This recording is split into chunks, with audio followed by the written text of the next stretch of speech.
Muy buenos días con todos. Muchas gracias a la UES por invitarnos a compartir este espacio con ustedes. Aparicio, Guillermo, para mí un honor compartir este panel con Gabriela y con Pablo. Ustedes notarán en el transcurso de estas conferencias que tenemos muchísimo más coincidencias que diferencias, siendo ellos probablemente adalid de las libertades en el país a través de sus distintos espacios, siempre la están promoviendo y comentando. Y se pensaría que el sector industrial del Ecuador, al cual yo represento a través de la Cámara de Industrias de Guayaquil, pudiera tener alguna posición contraria a este tema respecto a la apertura, respecto a las libertades. Y es absolutamente equivocada esa percepción, porque nosotros creemos firmemente que en la medida en que podamos abrirnos, en la medida en que podamos ser libres para escoger proveedores, para poder escoger clientes, para poder escoger la forma en que incorporamos personas a la fuerza laboral de nuestras industrias, en esa misma forma nosotros vamos a ser mucho más capaces de competir, no solamente internamente, sino externamente. Y lo que buscamos en este contexto, como preámbulo, es que el mundo se abra y que tengamos justamente la capacidad de entrar a otros mercados lo más pronto posible y en las mejores condiciones. Pero para eso hay que trabajar muy fuerte al interior del país en lo que es la competitividad. Voy a compartir con ustedes alguna información, ya algo se dijo sobre la libertad de comercio internacional, pero ahí podemos ver en los distintos rubros más importantes, digamos, Ecuador, Perú, Colombia y Chile, cómo estamos, siendo 10 la mejor calificación o a la que deberíamos aspirar. Y vemos, por ejemplo, que en el tema arancelario nosotros estamos muy distantes de un Chile o de un Perú, por ejemplo, en barreras arancelarias, peor todavía, nuestra posición es tremendamente débil. Ya vamos a profundizar en cada una de esas. Cuando nos referimos a costos de importar o exportar, uno diría, pues, ¿por qué hay costos para exportar? Los hay trabas, hay dificultades y obviamente por eso estamos todavía más lejos de la meta. Sin embargo, Colombia tiene más reto que nosotros en ese aspecto. Y en los controles de movimiento de capital también tenemos que mejorar muchísimo. Entonces, para poner en términos generales, estamos necesitando mayor apertura del comercio exterior y obviamente un tremendo esfuerzo en mejorar la competitividad de la producción nacional. Un poco en esa lámina vamos a ver qué está pasando con el índice de productividad media laboral y podemos ver claramente, ¿no es cierto?, cómo ha venido evolucionando a través de los años y esa línea roja lo que nos marca es la tendencia a empeorar, no a mejorar. Si nosotros lo medimos por distintos ciclos nos vamos a dar cuenta que hemos tenido mucho impacto. En la medida en que vamos incorporando más rigidez, más restricción, más barreras para contratar, vamos perdiendo también la capacidad de tener gente capacitada en nuestros espacios de producción y obviamente ser mucho más productivos en función de la oferta y la demanda. Saludamos obviamente la nueva visión del gobierno respecto a abrirse a otros mercados. Se está trabajando muy fuerte en la Alianza del Pacífico, ¿no es cierto? Alianza que es muy importante, estamos retrasados, perdimos una oportunidad, pero creo que nos está pasando un nuevo tren al cual no podemos dejar de embarcarnos y ya. Para eso es necesario, primero, lograr un acuerdo bilateral de comercio con México. México, una industria desarrollada, con unas condiciones diferentes, con una capacidad competitiva, una apertura mucho mayor, pero tenemos que hacerlo como una condición para estar en Alianza del Pacífico. Pero Alianza del Pacífico es y debe seguir siendo un objetivo fundamental del Ecuador en cuanto a acceder a nuevos mercados. Igual con los Estados Unidos, nuestro principal socio comercial, se ha avanzado bastante, ya se dejó finalmente esa retórica política en la que decía pues, que Estados Unidos nos generaba más problemas que beneficios, siendo nuestro principal socio comercial, se han abierto nuevamente las puertas y ahí hay otros retos también. Y hay negociaciones que se están haciendo con Costa Rica, con Turquía, con India, con Corea del Sur, que todas estas nos van a demandar una serie de esfuerzos en lo industrial, en lo comercial, en lo laboral, etcétera. Tenemos que estar preparados. Una apertura, una libertad, como todas, generan oportunidades y también desafíos. Y esos desafíos son los que creo que debemos de seguir trabajando. Cuando hablamos de la competitividad sistémica, ¿no es cierto?, tenemos que pensar un poco en la optimización de costos, ¿no es cierto? Tenemos unos aranceles muy altos en este país, tenemos que trabajar. Hemos escuchado que el gobierno nacional está pensando en revisar los aranceles a materias primas y bienes de capital. Recuerden que lo que se produce con materia prima se transforma con bienes de capital y se comercializa a través de los distintos canales. Entonces, sí es vital que nosotros, a nivel de materia prima y bienes de capital, tengamos la menor cantidad de cargas posibles, empezando por las arancelarias. Ya vamos a hablar de las no arancelarias. Y no se diga de los otros componentes que se usan para producir. La energía eléctrica se supone que debería ser mucho más barata y todavía no lo es. Tenemos un reto importante, el agua potable y una serie de políticas que están vinculando a esos dos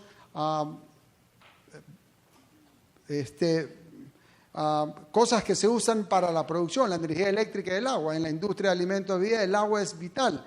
Muchísimo se usa y se manipula esa agua y se la trata en la gran mayoría de las ocasiones. Sin embargo, las políticas públicas hoy día hacen que las tarifas de consumo de agua, ¿no es cierto?, sean muy altas y además que estén amarradas al servicio de alcantarillado.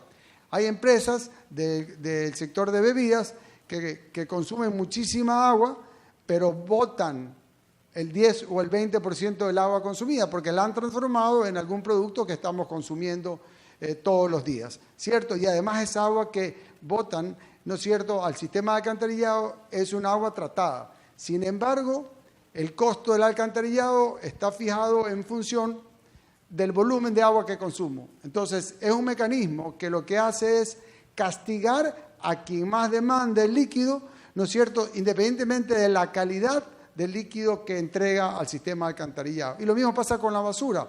La tarifa de basura en la ciudad, por ejemplo, está amarrada al volumen de energía que consumo.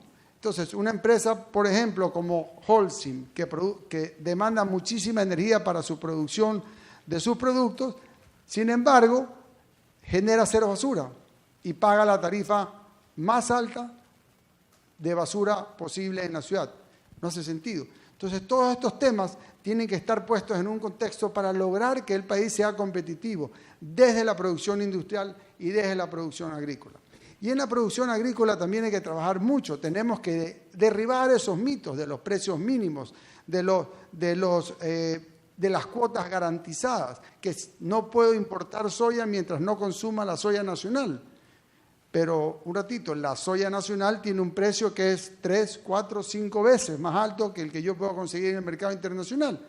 Y esa materia prima la voy a usar, ¿no es cierto?, para transformarla en alimento balanceado que después lo comen los pollos, los cerdos y llegan a nuestras casas. Pero llegan a nuestras casas caras y obviamente nos impide poder tener acceso a los mercados porque no somos lo suficientemente competitivos. Entonces hay muchos retos en esa área, pero tenemos que empezar desde las bases a creer que la apertura, las libertades nos van a traer más bienestar que sacrificios. Si entendemos, comprendemos y asimilamos como tal, yo creo que vamos a ser capaces de lograr y ser gestores de ese cambio que se necesita hoy día, ¿no es cierto? Pero mientras seguimos en esa retórica del pasado, del proteccionismo, creo que no nos va a ir nadita bien.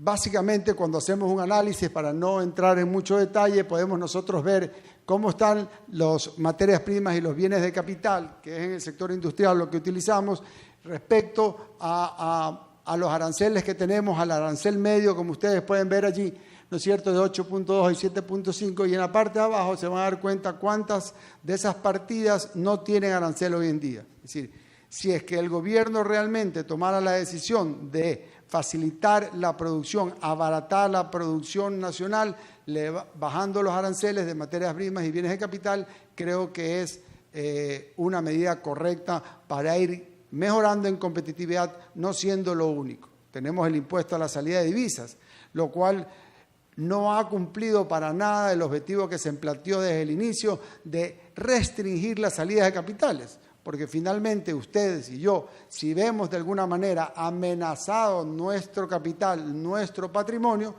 estamos dispuestos a perder 5, ¿no es cierto?, y mandaremos la plata a otro sitio y no perder el 100 Es decir, todas las personas con sentido común van a decir, yo prefiero perder 5 y tener 95 a que dejar los 100 acá y tener el gran riesgo de perderlo. Entonces, el impuesto a la salida de divisas, ojalá que se empiece ya en su desgravación en los próximos meses, lo han anunciado, y ojalá así sea, porque genera barreras y nos hace inclusive menos competitivos de lo que ya somos. Cuando evaluamos también los tiempos y costos de exportación, uno diría, nosotros debemos de estar orientados a facilitar la exportación. Y eso significa eliminar todos los requerimientos y barreras que hoy día existen, ¿no es cierto?, para que alguien pueda exportar. Porque en el Ecuador necesitamos dólares y los dólares vienen de la inversión extranjera y de las exportaciones, ¿cierto? Y si eso no sucede, digamos, si no tenemos la suficiente inversión extranjera, necesitamos consolidar pues las exportaciones. Hagamos más fácil exportar. Eliminemos esas barreras, y que las son muchas, ustedes las están leyendo en el gráfico, ¿no es cierto? Creo que ahí hay unos trabajos que se están haciendo a nivel de la SENAE que son importantes en cuanto a facilitación de comercio. Creo que también hay que disminuir una serie de costos y requerimientos innecesarios que son más papeles que requisitos, salvo lo que a veces te exigen los mercados que tienen un acuerdo comercial, que son los certificados de origen. Pero por el resto de las cosas podemos nosotros ver que estamos muy por arriba en relación al promedio. Si hablamos de los costos de cumplimiento documental, nos cuestan $140 y el promedio de América Latina es 110. Los costos de cumplimiento del fronterizo, nosotros lo podemos hacer en $560 por contenedor y el mercado está un poco más abajo que nosotros. En fin, yo creo que en ese sentido Ecuador tiene muchos retos también para facilitar la exportación. Si lográramos que todos los esfuerzos de este país estuvieran encaminados a mejorar la capacidad exportadora del país, lo que hagamos ustedes, nosotros y cada uno en su ámbito para mejorar las exportaciones, vamos a asegurar el desarrollo sostenible de este país, porque en dolarización necesitamos exportación. Por otro lado, la dolarización es nuestro mejor activo. Lo mejor que nos puede haber sucedido es que tengamos dólares. Hay que defender la dolarización, hay que buscar cómo se la sostiene y obviamente hay que buscar cómo la potencia. Cuando se decía en el gobierno anterior que la dolarización era el problema, no, la dolarización es la salvación. Y a través de la dolarización es que nosotros tenemos que trabajar para consolidarla y ya hemos mencionado qué podemos hacer. En los tiempos y costos de importación vamos a ver también que nosotros en el cumplimiento fronterizo, voy a entrar un poco más tal vez en el tiempo documental, Ecuador tiene 120 horas, el promedio de América Latina es 79 horas. En el costo de cumplimiento fronterizo de nuevo, y es un poco mayor el nuestro, un poco menor, perdón, que el promedio de la región. Y finalmente, en lo que es ya a través de los puertos, a nosotros nos cuesta un poco menos que el promedio de América Latina. La entrada, celebramos la entrega ante la OMC del instrumento de aceptación del Acuerdo de Facilitación de Comercio. ¿Por qué? Básicamente porque eso nos va a obligar, nos está poniendo una hoja de ruta, nos está poniendo unas metas claras y obviamente debería determinar en mayor libertades, en mayor acuerdos comerciales, en mayor competitividad, en mayor facilidad para importar y para exportar. Como nosotros podemos ver en el cuadro, la aplicación de este acuerdo nos podría generar una reducción del 17,4% del total de los costos de la gestión de comercio transfronterizo. Y si solo se limitaran a la aplicación de las disposiciones obligatorias del acuerdo, es decir, lo que nos obliga a cumplir, ya tendríamos una reducción importante del 13,7%. Entonces, es vital poder dimensionar el que el Ecuador haya tomado este paso. Creo que estamos en el sendero correcto, lo que seguramente es meterle un poco más de velocidad. Hacia la facilidad de comercio exterior ya hemos hablado. Seguro que Pablo va a hablar de los reglamentos técnicos, de las sobretasas arancelarias, de las licencias de importación, los contingentes arancelarios que tenemos y las medidas de vigilancia de mercado. Por eso estamos con 3,12%. Y desgraciadamente, ¿no es cierto?, en el gobierno anterior se satanizó el intercambio comercial en todos sus aspectos. Y por eso se establecieron una cantidad de barreras no arancelarias, a través de reglamentos técnicos sobre tasas, licencias y, en fin, una serie de temas que lo que hacían era impedir. En lugar de facilitar, impedían, pensando en que impidiendo se iba a mejorar la situación fiscal y económica del país, lo cual se demostró que fue un gran error, otro de los tantos. Básicamente, los sistemas de calidad tienen que estar orientados a buscar que lo que ustedes y yo consumamos tenga las características y las condiciones adecuadas y no a convertirse en una barrera para que los productos lleguen al país. Porque mientras más barreras pongamos, menos competitivos nos hacemos, menos eficientes nos hacemos y más cómodos nos vamos a sentir. La competencia nos obliga a todo y en todos los ámbitos. Ustedes lo han visto. Si no tenemos competencia, nos sentimos muy cómodos y nos aletargamos. Por lo tanto, no hay tiempo que perder. La conclusión es, no hay tiempo que perder. Tenemos que facilitar el comercio, tenemos que rápidamente trabajar en los perfiles de riesgo para que las importaciones sean mucho más fáciles, se disminuya el contrabando y se concentren los esfuerzos en lo que realmente va a generar facilidad de comercio. El sistema de Ecuapaz que se utiliza para las importaciones no es el adecuado, hay que cambiarlo, se invirtió muchísimo dinero y hoy por hoy está tremendamente rezagado en ser un facilitador y se ha convertido en un obstaculizador del comercio. Creo que como país tenemos un reto, pero el reto más importante no es tanto en la política pública per se, que sí es obviamente una parte importante, sino que desde las bases, desde las universidades, desde las empresas, entendamos y comprendamos lo valioso, lo tremendamente valioso que resulta tener más libertades para escoger, más libertades para decidir, más libertades para saber qué quiero estudiar, para saber dónde quiero trabajar, cómo quiero emprender, la capacidad de tener qué negocio hago, qué proveo y qué no proveo, y muchísimo menos regulación y participación de un Estado. En la medida en que nosotros vayamos comprendiendo eso, dimensionando eso y sobre todo valorando eso, vamos a poder presionar a que los gestores de política pública hagan lo que tienen que hacer para lograr esos importantes objetivos.